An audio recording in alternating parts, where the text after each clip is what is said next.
Kuhaon bilang mga resource person sa House Majority Leader kag Ilocos Norte 1st District Representative Sandro Marcos kag Davao City 1st District Representative Paolo Duterte agud nga magatubang sa Independent Commission on Infrastructure sa nagaparay nga imbestigasyon sa kontrobersyal nga flood control projects.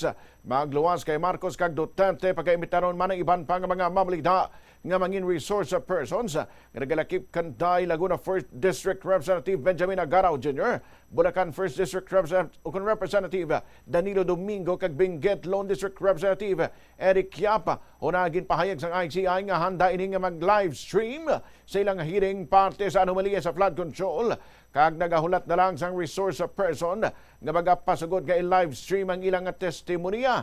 Hindi marapos ang aligasyon nga ginpangbuy ani anay ako Bicol Party List Representative Zaldico nga ang mga Marcos sa mga nagmando sa mga insertions sa 2025 national budget. Gilayon man nga gindinay ni Sandro ang mga akusasyon ni Ko. Samtang ginpanginwala man ni Paolo Duterte nga mayara sa sang non-existent nga mga flood control project sa ilang distrito. Kabalis karan sa aligasyon ni House Deputy Minority Leader kag ACT Teachers Party List Representative Antonio Tino. Nabeluan nga nagbuya sang pahayag si Duterte nga ang tagsa ka flood control project sa Davao ang gin-inspecta kag gin-validate sa Department of Public Works and Highways kag sang Commission on Audit.